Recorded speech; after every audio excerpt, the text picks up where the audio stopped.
आता आम्ही चाललोय पाषाणमधल्या विठ्ठल रुक्मिणीच्या मंदिरामध्ये. मी जुई या सासूबाई तर जय जाऊन आला बघा आणि तन्मय पण गेलाय सायकलीवरती त्याच्या मित्राबरोबर. तर चला आम्ही पण जाऊन येतो. आम्ही आता चाललो होतो आणि तन्मय सायकलीवरती येणार होता आणि आम्ही गाडीवरती जाणार होतो. तर आलोय आम्ही आता पाषाणमधल्या विठ्ठल रुक्मिणी मंदिराच्या इथं. तर सुंदर असं हे मंदिर आहे. ह्याच्या आधीचा पण तुम्ही ब्लॉग बघितला असेल, तो पण मी अपलोड केला आहे. सकाळी काय केलं, काय बनवलं होतं, नंतर सकाळची पूजा आहे, माझं सकाळचं रुटीन शेअर केले त्याच्यामध्ये. पंढरपूरला तर काय आपल्याला जायला जमत नाही, पाषाणमधल्या विठ्ठल रुक्मिणीच्या मंदिर आहे. विठ्ठल एवढी काही जास्त गर्दी नव्हती, जाऊन यावं, दर्शन घेऊन यावं. तर आम्ही सगळेजणच आलो होतो. तर आता इथं आम्ही दर्शन घेतोय. कुठल्याही मंदिरात गेल्यानंतर आपण पहिलं कासवाचं दर्शन घेतो आणि मग नंतर देवाचं. तर इथं सुंदर आहे मंदिर, खूपच सुंदर आहे. तर रोषणाई केली होती, लाईटिंगची, फुलांची सजावट केली होती. हे मंदिर ना मार्बलचं बनवलेलं आहे. पूर्ण नक्षीकाम पण मार्बलमध्येच केले आणि पूर्ण मंदिर असं मार्बलचंच आहे आणि खूप सुंदर नक्षीकाम आहे मंदिरावरती. तर आता आम्ही चाललोय आतमध्ये दर्शन घेण्यासाठी. कधीतरी जाता येता आम्ही इथं दर्शन घेतो. विठ्ठल रुक्मिणीच्या मंदिरामध्ये आतमध्ये जातानाच एका साईडला ज्ञानेश्वर माऊलीची मूर्ती आहे आणि दुसऱ्या साईडला तुकाराम महाराजांची मूर्ती आहे. तर ज्ञानेश्वर महाराजांच्या पावलं पण आहे तिथं खाली. तर मी दर्शन घेतलं ज्ञानेश्वर माऊलींच्या पावलांचं. नंतर इकडच्या साईडला असं मध्यभागी गणपतीची मूर्ती आहे आणि ह्या साईडला तुकाराम महाराजांची मूर्ती आहे. तर खूप सुंदर असं मंदिर आहे हे. आतमध्ये विठ्ठल रुक्मिणीची मूर्ती. चला आता आम्ही सगळेजण विठ्ठल रुक्मिणीचं दर्शन घेतो.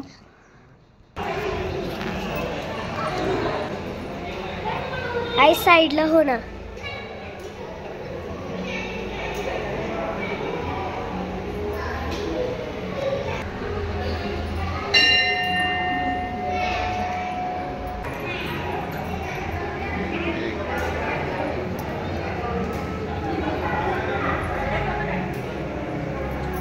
इथे खिचडी आणि केळाचा प्रसाद वाटत होते. तर आम्ही सगळ्यांनी घेतलं प्रसाद.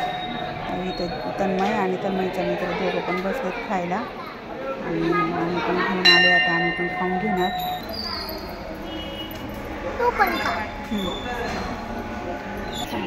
यश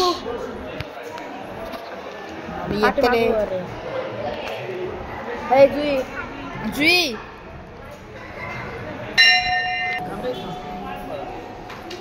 थांब घे इकडे घे.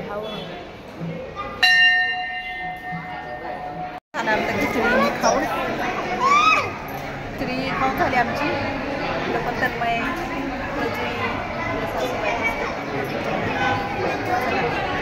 जाऊया आता घरी.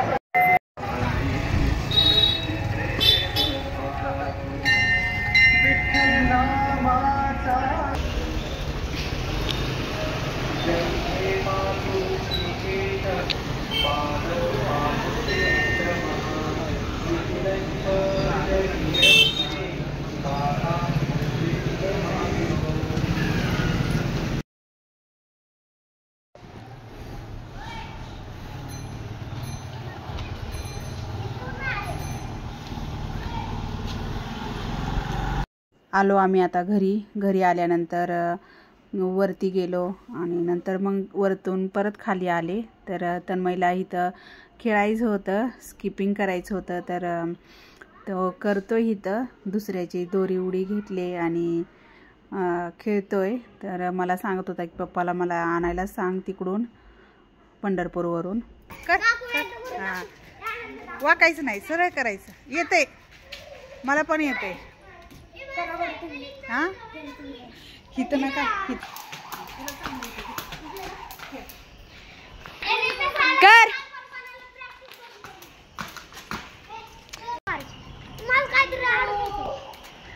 हां असं मोकळा हात सोडायचा आणि खेळायचं. आता संध्याकाळ झाली तर संध्याकाळची आरती करणार आहे आम्ही.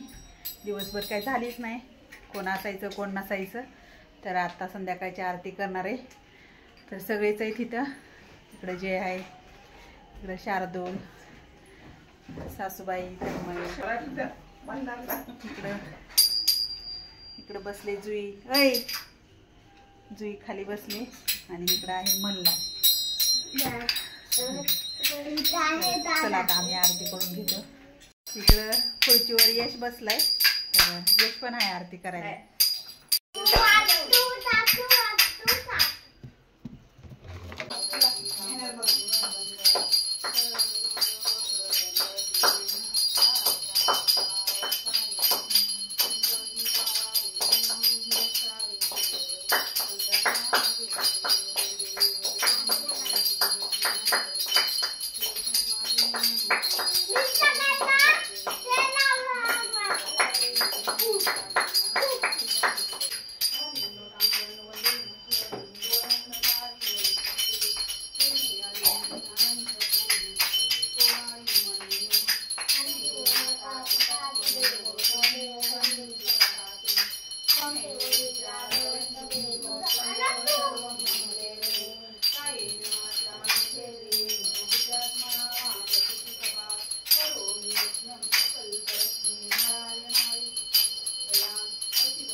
आधी सांगतोय.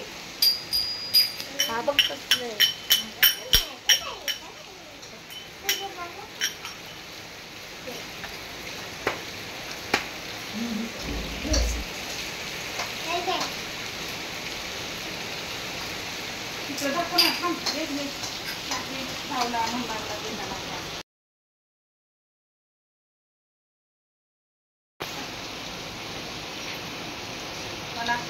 नको.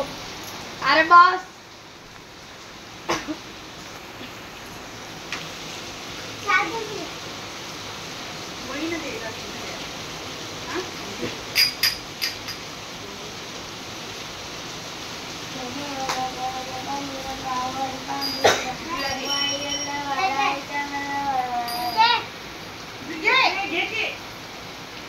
काय करत बसली विक्रांती तुला मम्मी तुला दिली. पुस्तकं दिसते का? पुस्तकाचा निघाला टेबलवरचा मला दे. त्याला नको देऊ का तुला का इकडं बघ दादा.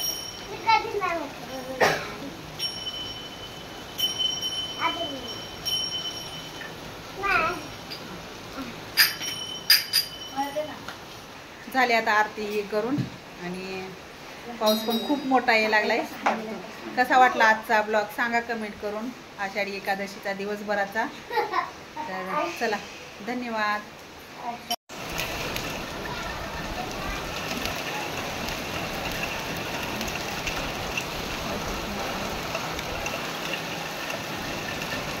खूपच मोठा पाऊस येतोय. कॅमेरा तेवढा दिसत नाही, वरतून काढते ना मी त्यामुळं.